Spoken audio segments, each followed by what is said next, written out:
Welcome back. Our cake is finally cool enough for us to decorate. But this is a mad scientist party.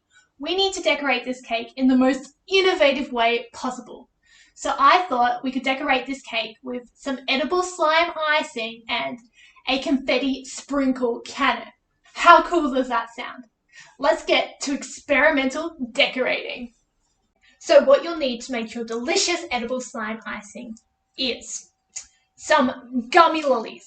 I'm using these gummy snakes because they are my favorite type of gummy lolly, but you can use whatever you would like. You will also need some butter, some icing sugar, and some food dye if you would like.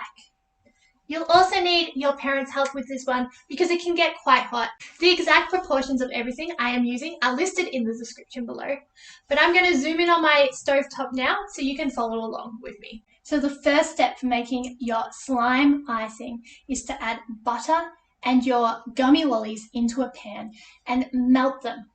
You want to be careful not to overheat it because the gummy lollies can get really hard if overheated.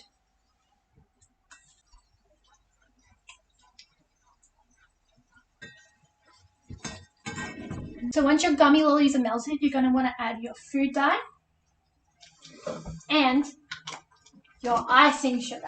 Add a little bit of icing sugar at a time and mix it into those gummy lollies. Keep mixing and adding icing sugar until you get a thicker dough forming.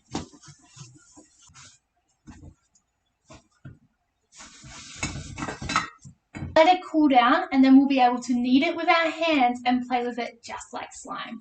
I'll be back once that's done. So once your slime is cool enough to touch, you can play with it just like real slime. And it's really, really, really stretchy. Now slime is stretchy because it's something known as a non-Newtonian fluid. Non-Newtonian fluids are either solid or liquid, depending on the force that acts upon them. So if you stretch your slime really, really fast, it tends to break apart. This is because it's going more solid. But if you let it fall down slowly, it goes more liquid and it won't break apart. It's really cool to play with, and maybe you can make this edible slime icing at home and see how it works. But I think we also need to give it a bit of a taste test. It tastes delicious. I definitely think we should put this on my cake. So let's put it on my cake now, and then we're going to make a confetti glitter cannon to finish it all off. So I've just finished sliming my cake, and the next thing we have to add are sprinkles! Wow, that is so cool. Using my patented confetti sprinkle cannon, it's so easy to decorate a cake. But unlike most scientists, I'm not keeping this invention to myself. I'm going to teach you how to make a confetti sprinkle cannon yourselves so you can have as much fun decorating my cake as I did. So to create your own confetti sprinkle cannon, you're going to need a tube-shaped object, some cardboard, some strong sticky tape, a balloon, and some scissors, plus a pen and a parent's help.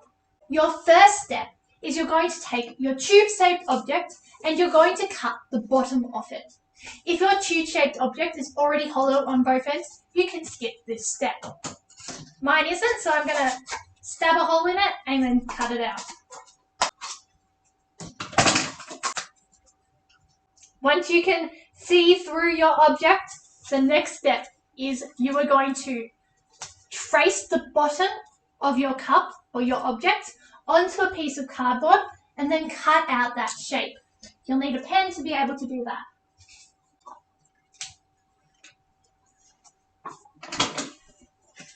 And then cut it out.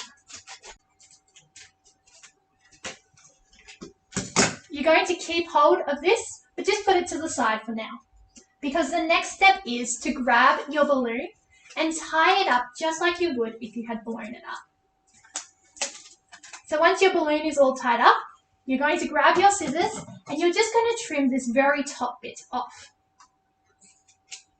Just like that. Okay, so then the next step is you're going to grab your cup again and you're going to stretch your balloon over the bottom of it, just like this. Once you've done that, you need to tape it into place using that strong sticky tape.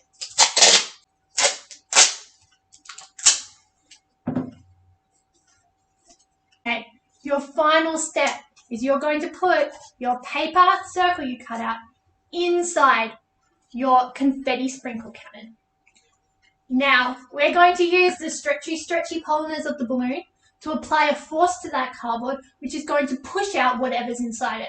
You might want to fill up this cannon with confetti or sprinkles like I did. Just make sure you clean up the mess at the end. But as you can see, it's an explosive force.